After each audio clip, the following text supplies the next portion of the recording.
Orgullo al Aire es un programa de y para la comunidad LGBT+. Escúchalo por Violeta Radio.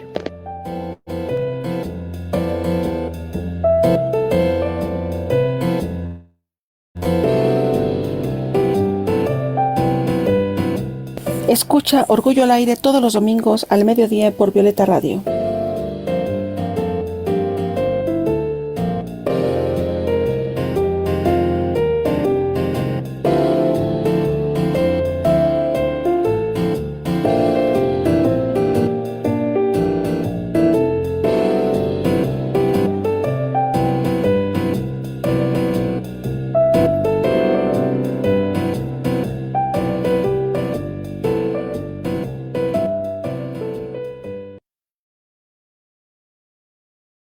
Muy buenas noches a todos y todas, todes.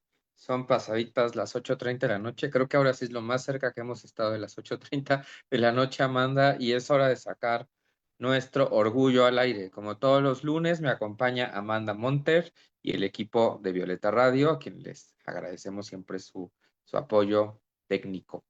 Amanda, ¿cómo estás? Bien, pues aquí disfrutando otro lunes más, otro lunes a las 8:30 pasaditas, como dices, y pues platicando contigo y seguramente con nuestros invitados que en breve presentaremos, y también pues disfrutando de este clima un poquito caluroso, de repente lluvioso, pero bueno, mira, se siente bien un poquito de lluvia.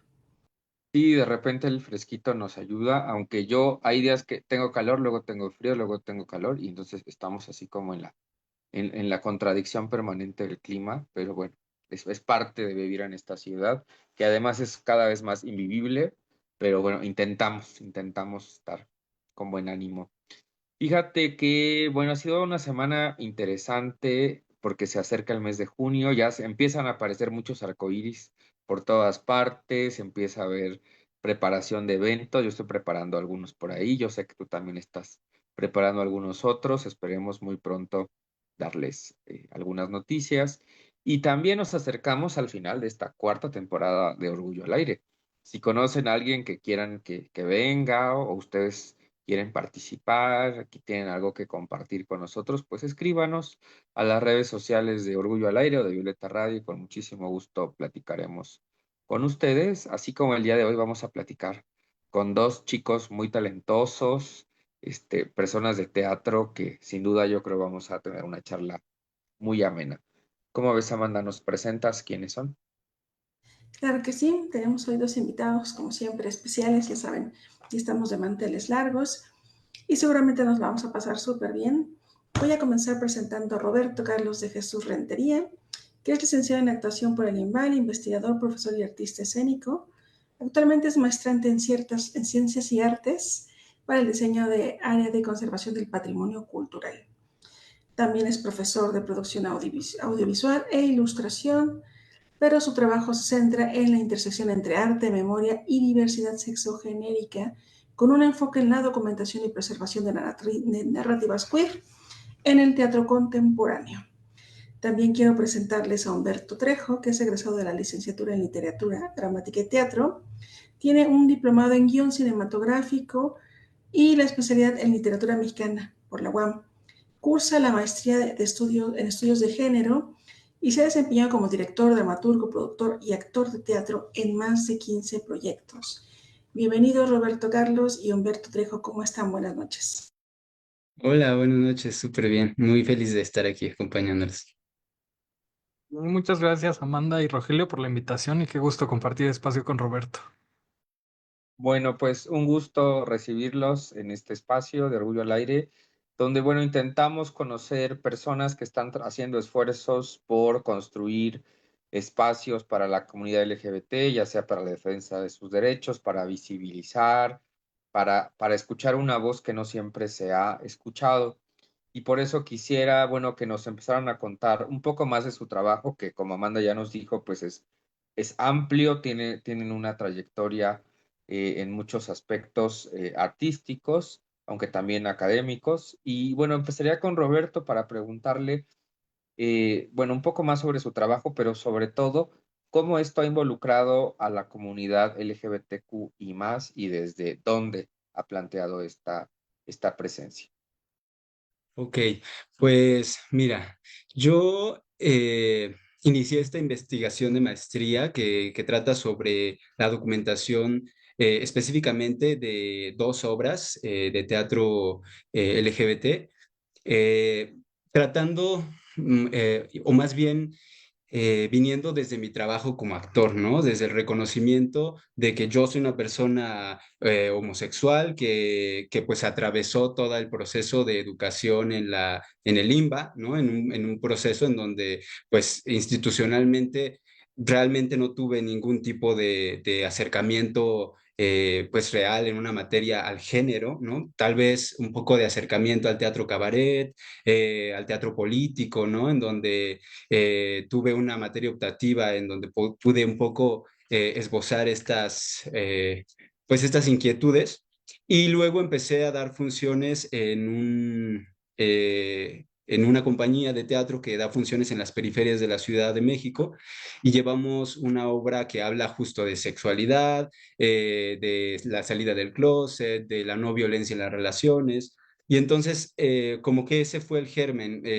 Yo interpreto el papel de uno de los alumnos que sale del closet y es un musical, pues chusco, como para conectar con las adolescencias.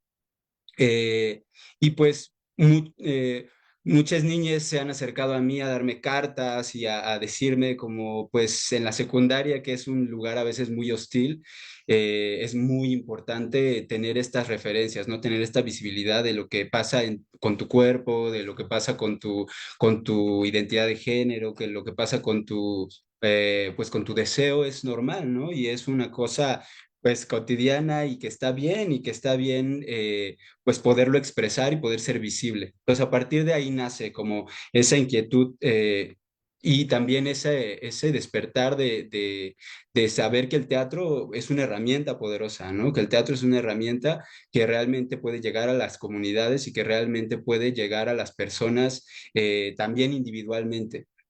Entonces por ahí empezó como esta inquietud por esta investigación y luego pues paso a elegir, ¿no? En qué área quiero especializarme en la maestría y estaba semiótica, que era lo que más como que podía acercarse a a la investigación, pero vi que estaba esta área de patrimonio, conservación del patrimonio cultural y qué mejor que o sea, ayudar a que estas obras se legitimen como patrimonio cultural inmaterial de México, pero también del mundo, porque tocan temas de la revolución sexogenérica importantes y se enlazan con momentos de la historia, pues que son hitos en la representación de lo LGBT. Bueno, ahorita nos cuentas más un poco de todo lo que has dicho, porque es un trabajo muy amplio. Y de repente estas cuestiones de qué pasa con nuestros cuerpos, pues creo que yo sigo sin saber muy bien qué pasa con nuestros cuerpos. La pregunta está abierta, pero en la secundaria a lo mejor nos inquieta mucho más que ya uno se acostumbra, ¿no? A vivir con una corporalidad que a veces no la podemos controlar, sino que más bien como que nosotros acompañamos sus procesos. Humberto, ¿cuál ha sido tu trabajo también desde el teatro, me parece, hacia la comunidad LGBTQI más, también como actor o también como investigador, o cuál ha sido tu preocupación para abrir alguna ruta para adentrarnos en lo que es la comunidad desde el teatro? Sí, gracias, Roger. Pues yo, o sea, digamos, me especializo como director y productor. Tengo una compañía de teatro que se llama Besbeco junto con Ixchel Flores, Machorro. La fundamos en 2000. Bueno, ya primero la fundó en 2016 y luego me invitó en 2017. Entonces, digamos, desde 2017 para acá hemos montado más o menos tres, cuatro obras. Sobre todo empezamos hablando de temas de género, de perspectiva de género, ¿no? No tanto de diversidad sexual. Ahorita sí, ya la próxima que estamos a estrenar ya habla, digamos, sobre identidades no binarias, pero originalmente, por ejemplo, teníamos una obra que se llama Juana, que habla sobre la ley Olimpia, ¿no? Busca difundir, digamos, el caso de Olimpia Coral y ese es un ejemplo, ¿no? Tenemos otra que se llama Yellow, que habla más bien de prevención de abuso infantil, que se hizo con asociación con una organización de psicólogas, de de Baja California. Entonces, siento que a lo largo de este tiempo, más bien lo que hemos hecho es ir perfilando una propuesta de teatro para infancias, para niñeces, que acompañe de pronto estos procesos que tal vez pueden ser un poco complejos para las y los adultos a su alrededor, docentes, padres, madres de familia, pero que pues finalmente por el mismo contexto social pues no, o sea, digamos, no, o sea, consideramos que es importante que estos temas no se aíslen, ¿no? O sea, sino que pues se problematicen y bueno, se haya ahí un vínculo, ¿no? Insisto, con los adultos a su alrededor, que también, digamos, el teatro ofrece, como dice Robert, esta herramienta, pero bueno, es también parte también, digamos, de la agencia de cada quien, pues seguir profundizando en los temas o viendo cómo los asimila y demás. Y por el lado de la academia, ahorita estoy haciendo una maestría donde investigo las primeras obras de teatro que abordaron el tema del VIH en México. Y pues nuevamente como que hago mucho eco de la experiencia de Roberto en la academia, porque yo también cuando estudié y hasta hace poco, o sea, no sabía nada del movimiento del teatro gay mexicano, de pronto estos activismos homosexuales y lésbicos como Nancy Cárdenas, como el Frente de Liberación Homosexual, en fin, muchos movimientos que a la par que estuvieron apostando por una lucha política y de las calles, pues también tenían expresiones artísticas, escénicas y todo eso, pues me voy dando cuenta conforme reviso que está como borrado, ¿no? Como anulado de por lo menos el espacio áulico, ¿no? De las academias teatrales de México a nivel superior, o sea, es algo de lo que no se habla. Digamos, la figura de Nancy Cárdenas, pues ahorita pues ya, digamos, se ha recuperado, pero por mucho tiempo, pues la verdad no era algo que estaba presente en la historia teatral mexicana, ¿no? Entonces, bueno, ahí vamos sumando un poquito desde la academia y desde la práctica escénica.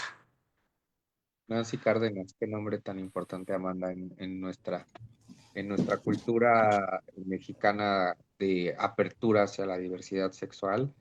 ¿Cómo ves, Amanda, con lo que nos cuentan estas aproximaciones desde el teatro? ¿Tú alguna vez viste alguna obra de teatro que te llamara la atención o a qué te despierta estos comentarios? Fíjate, justo me despierta la ausencia, ¿no? De mi formación. Yo ya me había tocado alguna vez, ¿no? También que tuvimos aquí algunos invitados que se dedicaban al teatro, ¿no? Que tratar de ubicar una obra, no solo en mi tierna infancia y adolescencia, ¿no? Sino actualmente también, por ejemplo, aunque hay mucha más difusión, ¿no? Y mayor, pues, oferta, lo cierto es que de repente, así como dice Humberto, siento que como que se difumina, ¿sabes? Si no estás en cierto nivel, de una manera de participación, ¿no? O del ámbito, o tienes conocidos, no se expande no es tan visible toda esta oferta que, por lo que digo, a mí me encanta este programa porque así como tenemos hoy invitados muy de teatro, hemos tenido invitados escritores, cineastas, invitados, todo esto, y lo que veo es justo eso, ¿no? Cómo está difuminada, ¿no?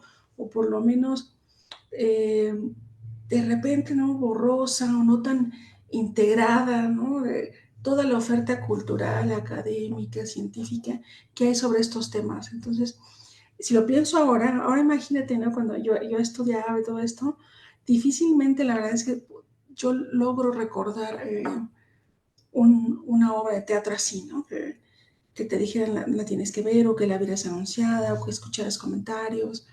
Lo siento como todavía muy lejano y ahora que nuestros invitados hablaban de esas primeras experiencias que tuvieron en su desarrollo pues, profesional, personal, académico, ¿cuántos no pudieran, ¿no? ¿Cuántas personas no pudieran acceder a estas herramientas teatrales, ¿no?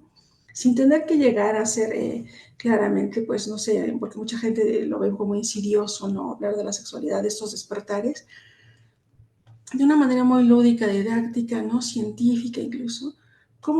¿Cuántas personas no se podrían ver beneficiadas de utilizar estas herramientas, como tú le decías, ¿no? Para repensar, pensar, ¿no? Incluso reflexionar sobre nuestras propias corporalidades, ¿no? Entonces, ahí es donde creo que nos falta mucho, ¿sabes? Trato de hacer memoria y no me viene, ¿no? Es tremendo. ¿Por qué no nos hablan, Roberto y Humberto, cuáles han sido sus hallazgos de cómo el teatro ha ido acompañando a la diversidad sexual y cómo ustedes como que intentan sumarse también como a esta ola y a estos caminos ya un poco trazados, Roberto.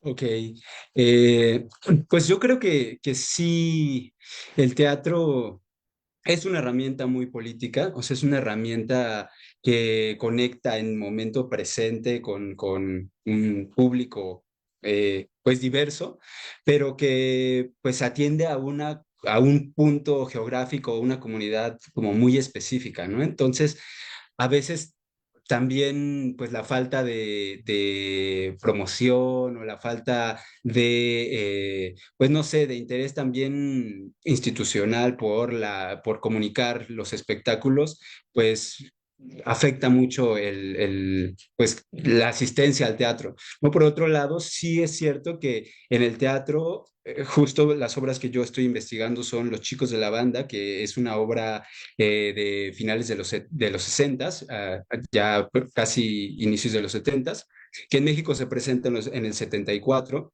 y que a partir de esta obra, digo, ya antes había indicios de otras obras, ¿no? Pero ninguna que tocara abiertamente problemáticas homosexuales profundamente, digo, para esa época, ¿no? Porque pues ahora tal vez podemos ver Los Chicos de la Banda y nos pueda parecer como que pues no está tan fuerte, pero pues cuando sale, cuando se estrena, pues esto era... todavía en Estados Unidos era todo un delito, ¿no? Y en México, pues nunca ha sido un delito como tal, no ha estado tipificado, pero pues siempre hubo abusos policíacos y siempre ha habido como este tipo de violencias hacia las identidades sexodisidentes. Y pues la importancia que tienen estas obras, como lo mencionaba hace rato Humberto, es que vienen acompañadas de la mano de una lucha política desde el 68, o sea, desde una lucha estudiantil. Entonces, Nancy Cárdenas es una figura importantísima que decide a través de, pues, de toda su formación académica, pero también su ideología pues de izquierda, decide que no, que la lucha no, para ella no es ahí, ¿no? Como en lo político directamente, o sí, tal vez, pero decide tomar esta parte política de lo artístico, ¿no? ¿Cómo llego a cambiar la ideología de las personas sin tener que estar armada, ¿no? Sin tener que pues que sí que irme a esa trinchera, pero que es igual de poderoso, ¿no? O a veces más poderoso. También pienso que el teatro queer, o bueno, el teatro que toca este tipo de temáticas, o LGBT, pues es necesario, ¿no? Es necesario para que las personas puedan tener modelos identitarios, ¿no? O sea, es un derecho tener modelos identitarios sexogenéricos, ¿no? O sea, que yo pueda verme, observarme a mí y como lo hablaba hace rato Amanda, a través del teatro yo puedo performar algo que podría ser, ¿no? Como existencia potencial y ese creo que es el gran poder de este tipo de teatros que tocan las sexodisidencias, que es que yo puedo experimentar a través de la ficción sensaciones que son reales, ¿no? O sea, que yo puedo hacer el clic en mi cabeza de, catarsis a través de un personaje y que sí, estoy totalmente de acuerdo que desde la primaria, o sea, desde el juego, la performatividad debería ser parte pues de la currícula, ¿no? Y más en las escuelas de teatro, las escuelas superiores de teatro, pues tendríamos que tener más conversaciones acerca de género, acerca de teoría queer, acerca pues muchos de estos temas que al final nos atraviesan a todas, todos y todes, porque pues todo el mundo tenemos sexualidad y todo el mundo la ejercemos de alguna manera o como decisión política también podemos decidir no ejercerla, ¿no? Por ahí iría yo. Humberto, ¿tú qué has encontrado en estas investigaciones que estás haciendo sobre el teatro y el VIH? Pues es muy atinado lo que dice Roberto. Digamos, yo más bien aportaría que el teatro siempre ha acompañado los activismos lésbico-gays en México, también poniendo en el espacio público temas a debatir, ¿no? Es decir, o sea, el teatro, o sea, quita este velo de lo que la sociedad no quiere ver como personas, ¿no? Que viven con VIH, personas que tienen sexos con personas de su mismo sexo, etcétera, y entonces lo saca a la luz. Y más allá de que sea, ¿no? Una cosa como que resuelva, ¿no? Que solucione, yo creo que la gran contribución es ser ese vehículo de acceso a la esfera pública, ¿no? A través del cual se dan a conocer estas temáticas. Eh, o sea, básicamente, si tú, bueno, si uno revisa, digamos, la historia de lo que ha sido los movimientos homosexuales en México, pues los grandes activistas y las grandes activistas, pues siempre estuvieron a la mano, digamos, de su vida.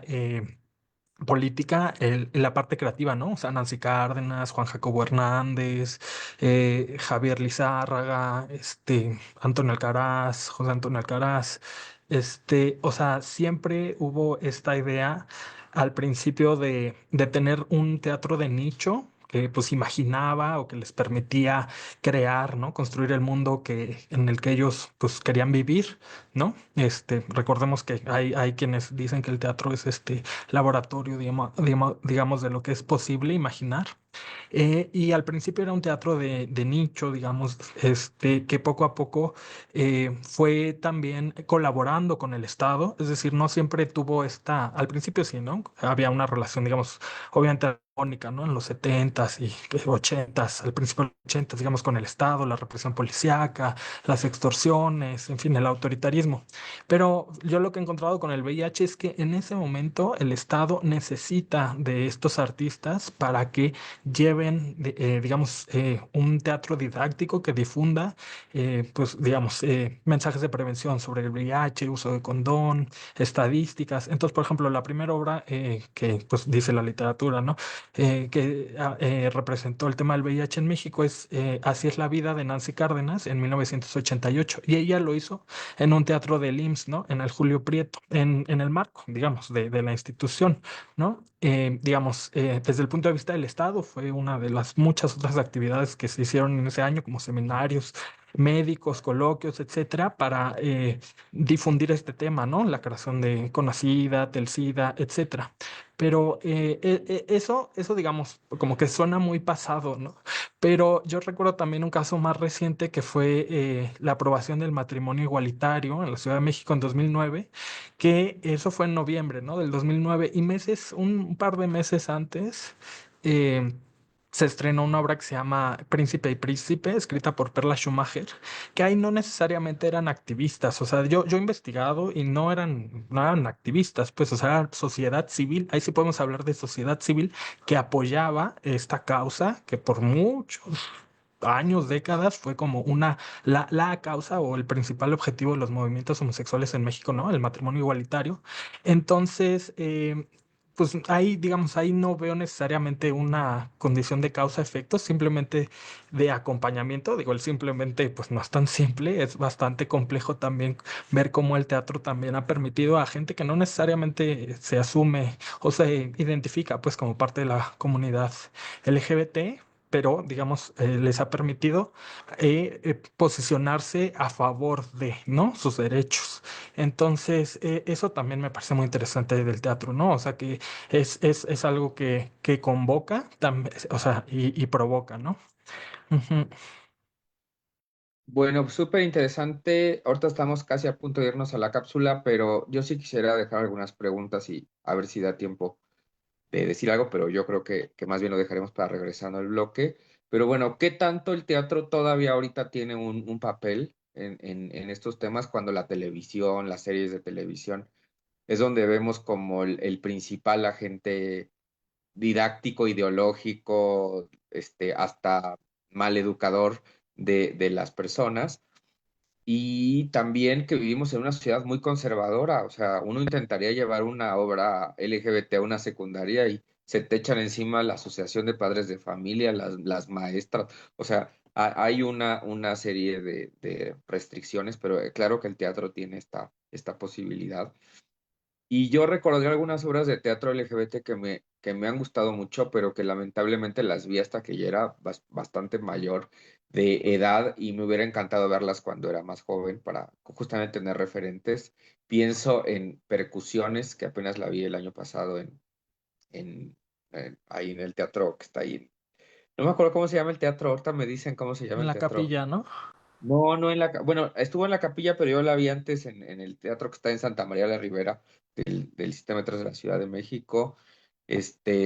Vi Tomen la Granja. Tomen la Granja también fue una obra que puso TV UNAM y que fue muy, muy interesante y que me marcó. Y bueno, y después está la película, ¿no? De Dolan.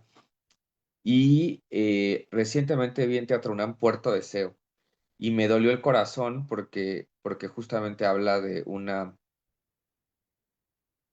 o sea, cómo de alguna manera el ser de la comunidad ha sido siempre estar como al margen del orden como social establecido y que esto nos cuesta y que esto nos duele, por más que parezca que está normalizado. Amanda, ¿tú te acuerdas de alguna obra o sí las tienes como muy borradas de mujeres? Creo que yo no tengo tan claro, ¿eh?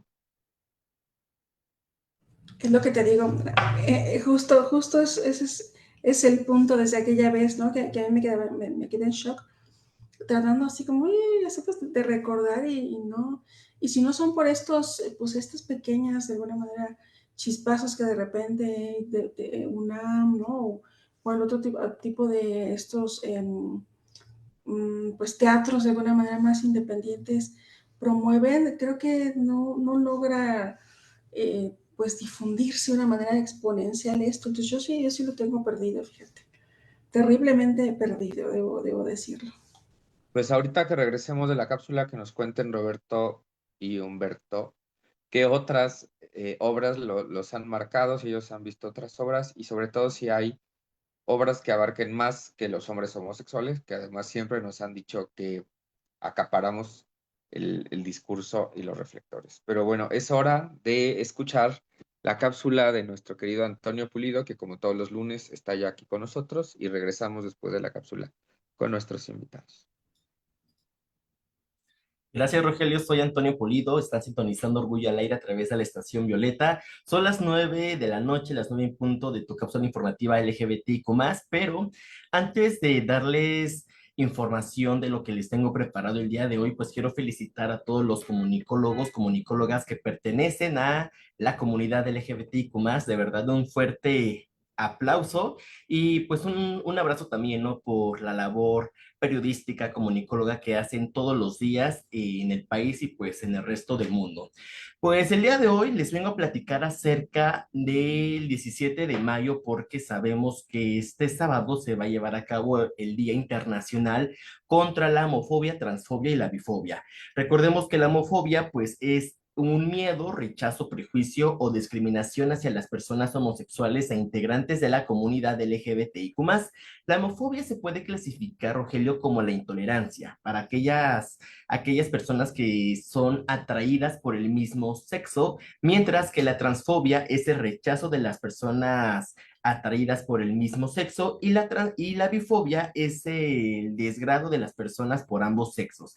Esto se puede manifestarse en diferentes contextos sociales, ya sea en el entorno familiar, laboral, educativo, social, y ahora pues con el avance de la tecnología pues se ha vuelto pues más visible, ¿no? En todo esto de lo digital. El propósito es que nosotros como sociedad pues tengamos esa conciencia sobre la discriminación basada en la orientación sexual e identidad de género. Tan solo en los años 90, la Organización Mundial de la Salud, mejor conocida como la OMS, eliminó la homosexualidad de la lista de clasificación internacional de enfermedades. Y justo fue en el año 2004 cuando se empieza a conmemorar el día 17 de mayo como el Día Internacional contra la Homofobia, Transfobia y la Bifobia. Tan solo en México hay 5 millones de personas que se clasifican pertenecientes dentro de la comunidad LGBTIQ+, de las cuales el 10.6% se clasifican como personas lesbianas, el 26.5% como personas gays o homosexuales, el 11.2% con otra orientación sexual y el 51.7% como personas bisexuales. Entre los países más seguros para la población LGBTQ+, pues podemos mencionar a Malta, Canadá, Suiza, Portugal y Dinamarca. Mientras que, por otro lado, pues los países más inseguros son Nigeria, Irán, Pakistán, Qatar, Yemen, que lamentablemente, pues a pesar de que estamos ya en otro siglo, en otro año, pues aún se castiga con pena de muerte. Entonces, pues imagínate, es un lugar pues todavía muy peligroso para la comunidad LGBTIQ+. Aquí en México es el segundo país de América Latina donde hay más asesinatos contra personas LGBTIQ+, específicamente para las personas trans. Entonces, pues sí, lamentablemente estos odios son el reflejo de la violencia misógina contra las personas LGBT que se manifiesta en todos los días, ya sea en el día, en la calle, en la noche. Pues bueno, esperemos que pronto pues se empiece a erradicar poco a poco para que ya no haya más violencia para las personas de la diversidad sexodiversa. Y quiero terminar esta cápsula, Rogelio, porque pues es importante que hacemos la voz, ¿no? La voz en este Día Internacional contra la Homofobia con el siguiente mensaje, el siguiente frase: que el silencio no te intimide, acepta quién eres y defiéndelo hasta el final. Se me hace una frase muy bonita para que nosotros, quienes pertenecemos a la comunidad LGBTQ+, pues lo podamos colocar acompañado de alguna foto, alguna publicación en las redes sociales y pues no olvidemos, ¿no? De nuestra comunidad. Recuerda que soy Antonio Pulido, búsquenos en las redes sociales, en todas como Violeta Radio y también como Orgullo al Aire, y continuamos la charla con Rogelio y Amanda a través de la frecuencia Violeta Radio. Nos escuchamos el siguiente lunes. Muchas gracias, Antonio. Nos vemos el lunes siguiente. Y bueno, regresemos con Roberto y con Humberto. ¿Qué obras los han marcado a ustedes? ¿Y hay obras de mujeres o solamente de hombres? Roberto. Ok, pues ahí sí tenemos que decir, como en pues muchos de los ámbitos también de lo LGBT, que es que lo homosexual pues es como también lo hegemónico dentro de lo LGBT, ¿no? Y que el teatro no es su excepción, ¿no? Sí se han producido muchas más obras con temáticas gay que de cualquier otro tipo de temáticas o lésbicas, pero también, pues, que he podido ahorita consultar pues sobre los movimientos y sobre cómo es que también los activismos fueron construyendo, bueno, estos son algunos de Colombia, se fueron construyendo como una estrategia, ¿no? Primero, pues lo que decían es que la estrategia era pues las personas homosexuales más hegemónicas que podían tener visibilidad en la esfera pública, pues eran como el primer grupo que salía a dar como esta cara, y cuando ya esto estaba más pues aceptada pues sí, ya esta imagen, esta visualidad de las personas, pues iba como escalando, ¿no?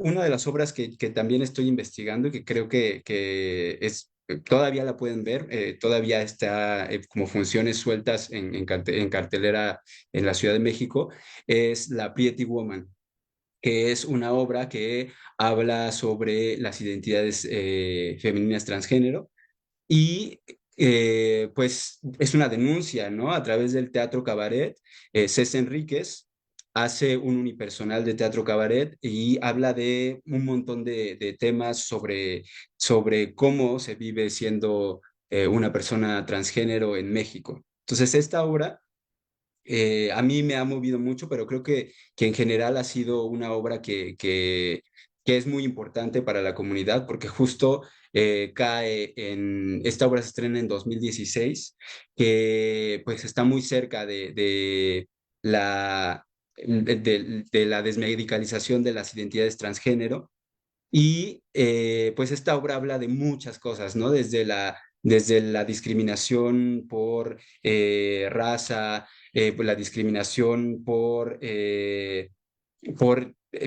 cosas muy que pueden parecer como eh, súper fuertes, como la trata de personas, pero a través de un humor muy exacerbado, ¿no? A través del kitsch también, como de romper todas las estructuras de la vestimenta, de usar a las íconos pop para, pues, burlarse del género, ¿no? Y también para encontrar como otros modelos, ¿no? Una mujer transgénero, veracruzana, con pues los chistes albureros mexicanos. Entonces eh, creo que también Jesús Rodríguez a través del teatro cabaret que ella hace, pues expone temas, ¿no? También como de la comunidad lésbica, pero sí, sí, creo que hay mucho todavía por dónde explorar ahí, ¿no? Y también, pues, para la comunidad transgénero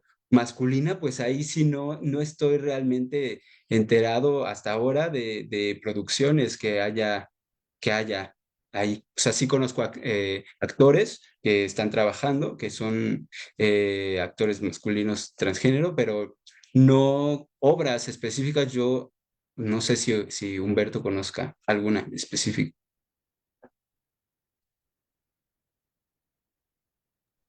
Pues sobre, o sea, estaba pensando más bien sobre el tema lésbico trans un poquito.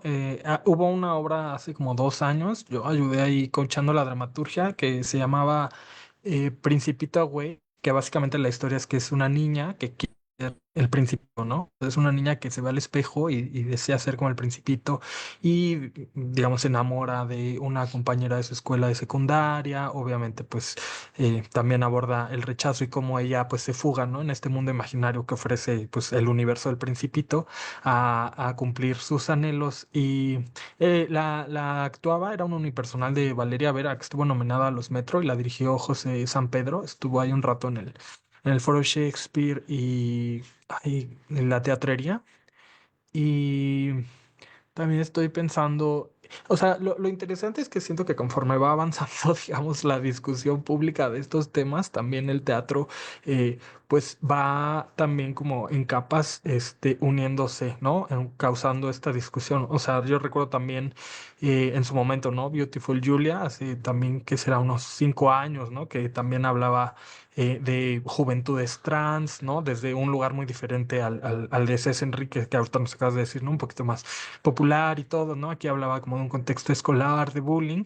Entonces, pues sí, se me hace muy interesante también cómo van, pues de alguna forma evolucionando o haciendo trayectorias cada vez más contemporáneas. Digo, ya por último hay la obra que estoy montando ahorita se llama Galápagos. Estoy haciéndola en colaboración con intérpretes no binarias y es básicamente de una chica que entra a la secundaria como cisgénero y ella, pues digamos, en su primer año de secundaria termina descubriendo que no se identifica ni como niña, ni como niño, por así decirlo, y bueno, aparte pues tiene una relación con una compañera, pues afectiva.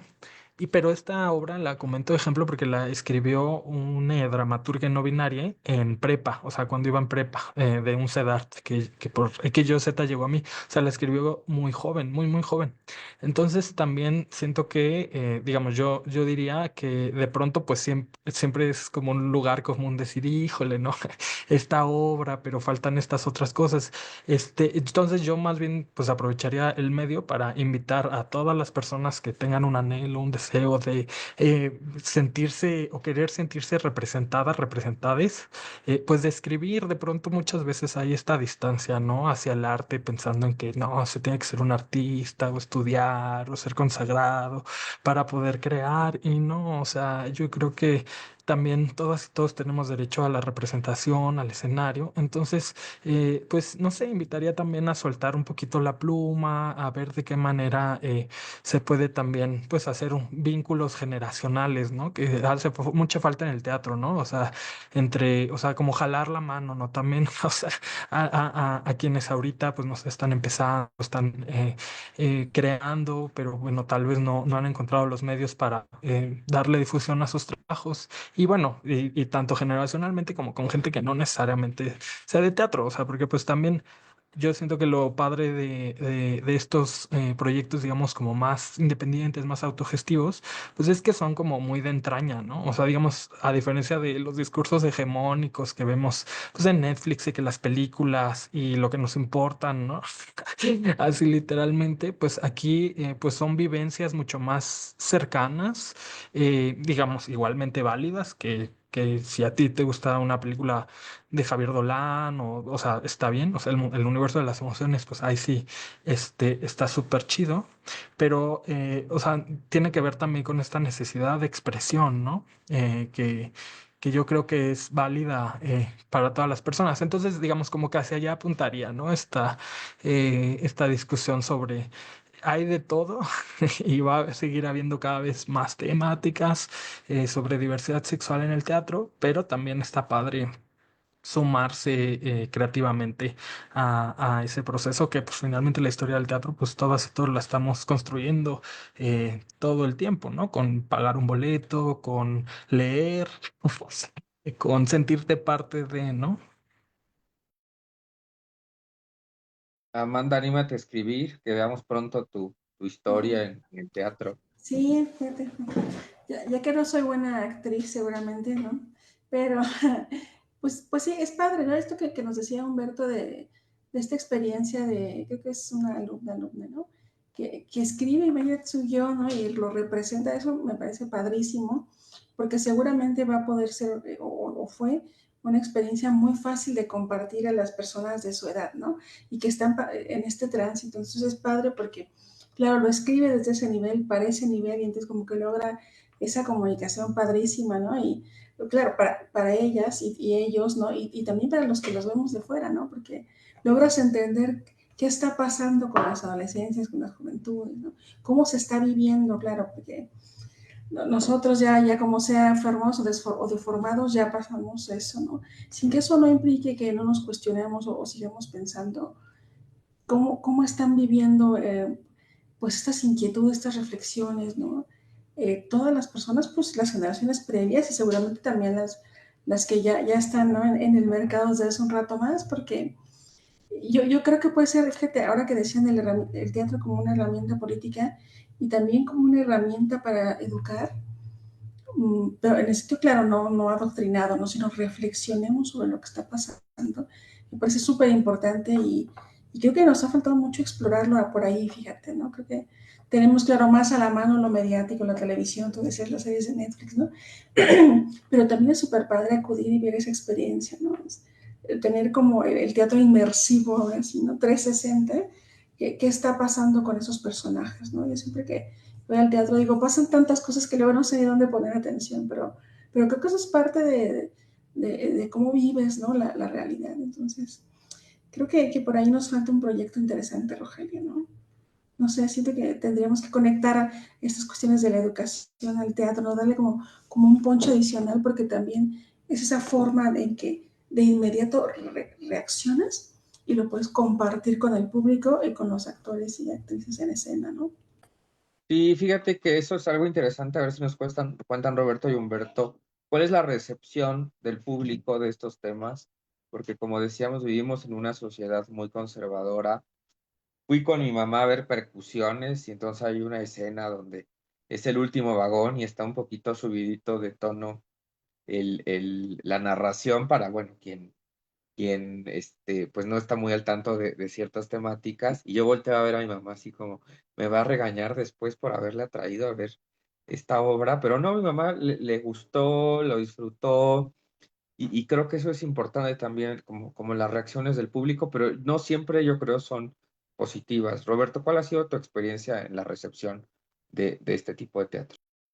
Pues mira, yo he hecho teatro con temáticas homosexuales y pues sí, depende mucho el público. Yo no he tenido hasta ahora como un público que haya reaccionado mal, o sea, como tal, pero cuando doy funciones en las escuelas de las periferias, van los papás, ¿no? Entonces, pues son escuelas que están entre lo urbano y lo rural, ¿no? Son escuelas que pues justo en las periferias, pues están como en esa intersección y a veces, pues los papás se ven súper rudos y se ven así de que, uy, y yo saco la bandera gay, bueno, saco la bandera LGBT y la ondeo en el escenario y canto una canción de Frozen saliendo del closet. Y entonces de repente lo fuerte de todo esto es que a mí me da miedo, ¿no? O sea, yo crecí, yo tengo 35 años, entonces todavía me toca una época mucho más represiva que este momento y todavía, pues antes de la función siempre me digo como, hoy hay papás que se ven como machos, ¿no? Que se ven como y con así, con esa mirada, ¿no? Y pero cuando pasa la escena, y cuando pasa ya toda la obra y al final hay sesiones de desmontaje, que es cuando las personas pueden preguntar sobre la obra, hacer comentarios sobre las obras, pues sorpresivamente los papás ha sido de esta generación que los papás pues han de ser como de mi edad, de los chicos de secundaria, eh, pues ha sido muy abierta, ¿no? Ha sido sorpresivamente pues es que estos temas nosotros no los sabemos, no sabemos cómo hablar de estos temas, cómo abordar con nuestras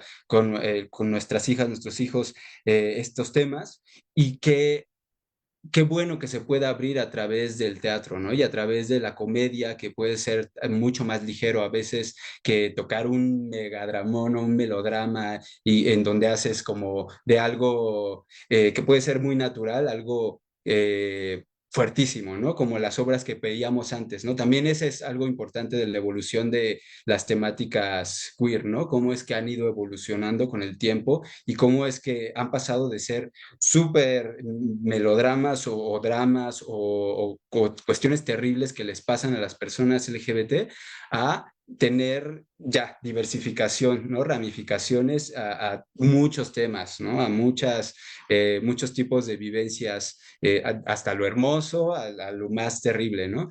Pero pues creo que esa ha sido mi experiencia, ¿no? Los papás abiertos a escuchar y pues las niñas también, pues contentos, ¿no? De poder verse representados, pues, representadas y representadas en un escenario. Eso creo que ha sido lo más maravilloso para mí. Humberto, en tu caso, ¿cuál ha sido la recepción del público? ¿Ha habido buenas experiencias siempre o hay por ahí algún momento más complicado? Pues también depende mucho del público mismo, o sea, de nuestra sociedad, o sea, también finalmente lo que te choca, te checa, y bueno, pues nuestro país es un mosaico de culturas. Entonces, o sea, por ejemplo, la obra que tenemos de Juana, que habla sobre la ley Olimpia, cuando la hemos presentado aquí en Ciudad de México, en diferentes teatros, La Capilla, Sergio Magaña, pues en general a la gente le gusta mucho, hay un perfil ahí, digamos, como de público ideal, que son adolescentes interesadas en temas de feminismo, bla, bla, bla. Pero esa misma obra una vez la llevamos a un festival en Acapulco, creo que en 2022, no me acuerdo muy bien, en la coyuntura de este personaje político que se apellida, ay, no me acuerdo, del gobernador Salgado Macedonio, ¿no? Que iba a dejar Salgado. a su hija. Sí pensaron, yo creo que éramos paleros políticos, pero bueno, la verdad, pues no, nada que ver con esa intención, pero esa obra en ese momento en Acapulco, no, o sea, casi nos linchan del escenario. O sea, fue una función durísima, durísima, así de que gente gritando, o sea, era una función en el malecón, aire abierto, o sea, había una tarima tipo un concierto. No, no, no, o sea, la acabamos de milagro, ¿no? Pero bueno, también pues eso te habla de lo que trae en su cabeza en ese momento el público. Con esta obra de Galápagos, de Eterán, se llama el Dramaturgen. Y pues esa obra tuvo una lectura dramatizada para audiencia de sedartianos, de puros adolescentes de Sedart, y pues les encantó. Es una maestra del Sedart, no sé si era la directora, una maestra nos quería comprar la obra, o sea, como que cambia muchísimo, ¿no? Y hay desafortunadamente, y lo digo así, desafortunadamente, pues te das cuenta que el tema del centro y la periferia, pues sigue siendo muy fuerte, ¿no? O sea, de pronto, pues sí es un privilegio vivir en la Ciudad de México, poder expresar los afectos pues, como uno desee, ¿no? Con más o menos cierta seguridad. Tampoco yo siento que, en fin, ¿no? Varían alcaldías, en barrios, etcétera. Pero bueno, de pronto, pues sí te das cuenta que hay una distancia, pues muy fuerte en cuanto a derechos, porque esto es un tema de derechos, o sea, sí es derechos, o sea, más allá de ideologías o de temas religiosos, morales, o sea, aquí hay un derecho, ¿no? O sea, ¿por qué dos personas van a poder besarse en público y otras dos personas no? O sea, está cañón, ¿no? Entonces, pues es un derecho básico al afecto, ¿no? Entonces, pues sí, insisto que finalmente el teatro pues siempre es un reflejo también de la sociedad, de lo que mueve y de lo que hay del otro lado, ¿no? Del lado de la butaquería. Y bueno, pues en ese sentido, pues hay todavía mucho, mucho, mucho por hacer. Amanda, ¿cómo ves poner esto en tema de derechos, que es tu mero mole? Sí, pues súper interesante, ¿no? También el teatro pues puede ser ese vehículo para expresarse, para mostrar las intolerancias, ¿no? Para poner pues la reflexión. Quizá no vamos a poder cambiar ni despertar las conciencias, ¿no? Pero por lo menos sí entender, por ejemplo, nos decía en la cápsula Antonio, ¿no? Cómo, cómo, por ejemplo, sufre, ¿no? Yo creo que una cuestión como catártica, no solo propia, sino ver el sufrimiento, ¿no? La empatía de cómo cierto personaje, ¿no? A propósito de uno de ellos que nos decían que era más bien como un tema de bullying, cómo un personaje sufre esas violencias, la padece, ¿no? Le hacen la vida imposible, puedes incluso levantar esa reflexión, ¿no? A través de la empatía. No necesariamente porque te identifiques o no con el personaje principal, sino que tú veas que eso le genera sufrimiento. Entonces, puede ser también esa herramienta para sensibilizar, para socializar, para educar, ¿no? Yo creo que para reflexionar. Y por supuesto, ¿por qué no también? Pues para entretenernos, divertirnos, hablar de otras cosas, ¿no? Porque lo estamos dirigiendo a un enfoque muy particular, pero nos decía Roberto, ¿no? También pues no todo es trágico, ¿no? Sí, también puede haber comedia, otros géneros, algo más lúdico, porque también es parte de todo eso, ¿no? La expresión, ¿no? El sentimiento, la alegría, ¿no? Puede tener muchas vertientes y creo que es una herramienta que la verdad es que yo lo asumo, me falta explorar y explotar muchísimo y seguramente les pediremos algunas recomendaciones a propósito de las obras que han visto o saben que están en cartelera, sin duda alguna. Sí, bueno, ya estamos llegando al final del programa. Como ven, se va muy rápido el tiempo, pero creo que sí se han dicho varias cosas interesantes. Entonces, bueno, preguntarles con qué les gustaría cerrar y si hay ahorita alguna recomendación teatral que nos quieran compartir. Roberto, te escuchamos a ti primero. Pues yo quisiera cerrar, pues como parte de mi investigación, yo investigo el patrimonio cultural inmaterial, ¿no? O sea, este término en realidad puede parecer que ya está en nuestro consciente colectivo desde hace mucho tiempo, pero en realidad el término apareció en 2003 en la UNESCO, ¿no? Y esta fecha abre también la posibilidad a documentar y a patrimonializar no solo edificios, ¿no? No solo monumentos y no solo pues cosas físicas, sino empieza a cuestionarse a través del patrimonio cultural inmaterial cuáles son las prácticas que hacen de una sociedad, ¿no? O de una comunidad.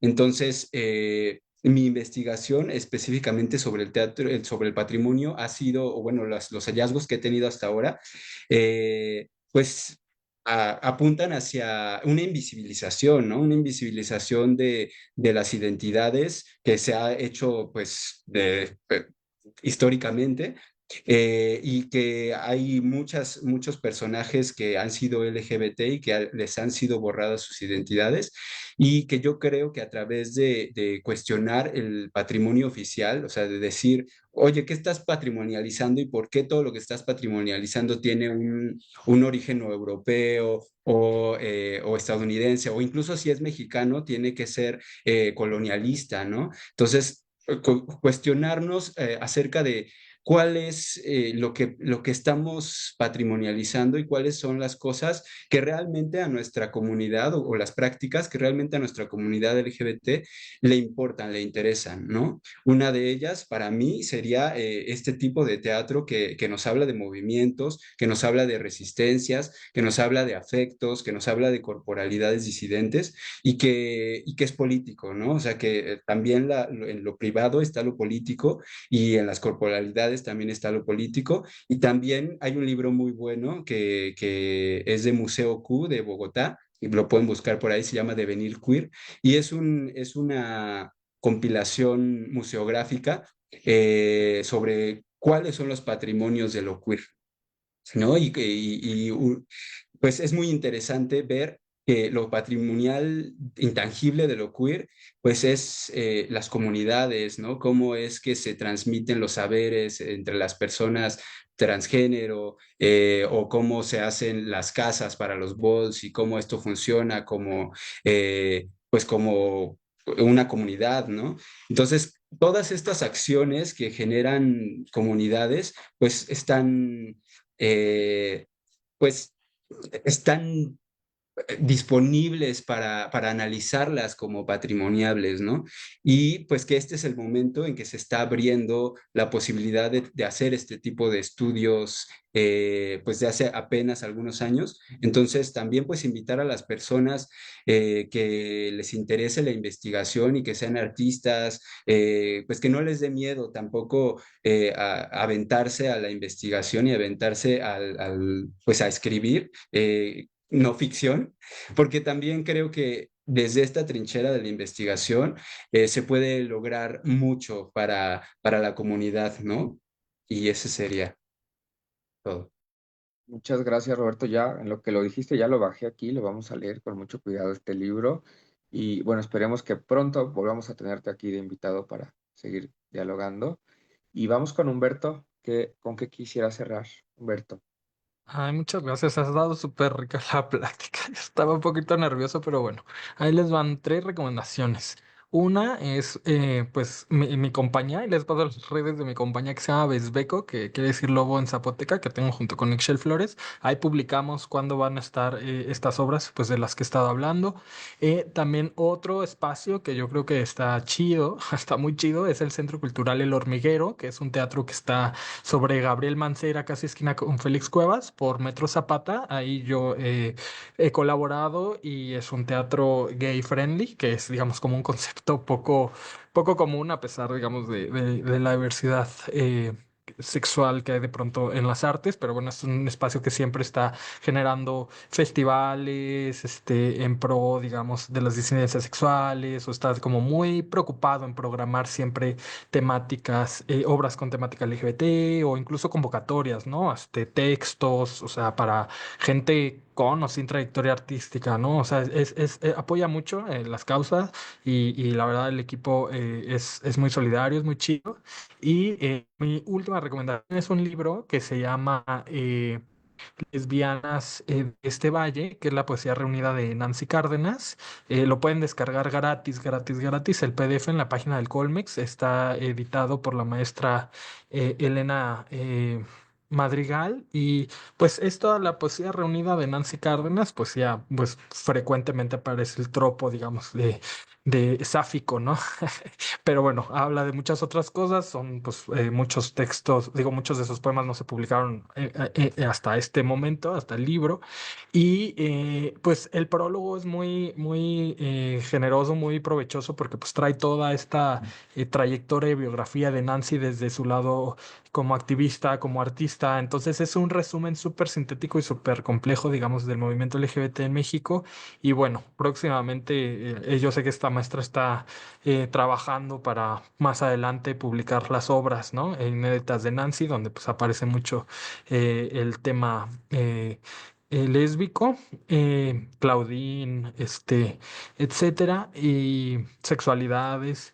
Y bueno, pues serían las tres recomendaciones para estar un poquito más próximos, más empapados del tema. Y muchas gracias por el espacio. Bueno, pues ha sido una plática maravillosa, Amanda. Qué bueno que salió Nancy Cárdenas tantas veces porque la queremos mucho. Y también se puede descargar, por cierto, el de Nancy Sí, Cárdenas. eso es lo ¿Lo compras? genial, ¿no? Que muchos son gratuitos, accesibles, ¿no? De buena calidad y pues padrísimo, ¿no? Y seguramente si nos quieren dejar, Humberto, Roberto, por ahí alguna recomendación adicional en el Face de Violeta, adelante, por favor. Pues estamos muy interesados en toda su trayectoria y me encantó eso del teatro hormiguero, voy a buscarlo, ¿eh? Suena muy bien. Bueno, pues es hora de irnos porque ya pasan las 9:32 de la noche, pero bueno, como saben, siempre nos quedamos con ganas de más y eso es, creo que lo más importante que nos quedan por ahí ciertas dudas, ciertas preguntas, inquietudes que nos darán para futuras pláticas. Pues muchas gracias a todas las personas que nos acompañaron, a Roberto y a Humberto, las personas que nos siguen siempre a través de las redes de Violeta Radio, de Orgullo al Aire. Y gracias al equipo de Violeta Radio, por aquí Balan Flores, Maru Chávez, que siempre les mandamos un abrazo muy grande, y todos los demás y las demás que nos acompañan.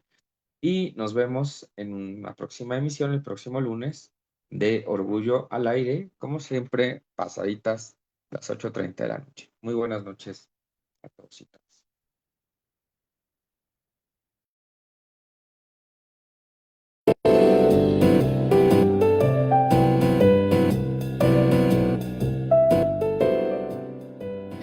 Orgullo al Aire es un programa de y para la comunidad LGBT+. Escúchalo por Violeta Radio.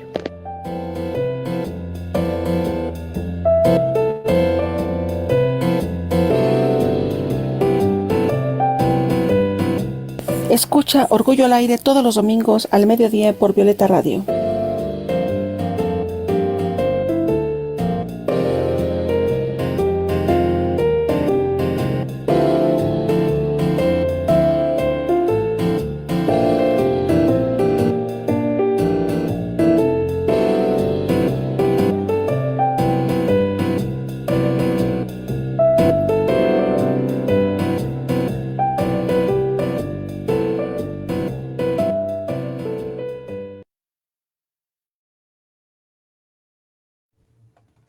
Adiós.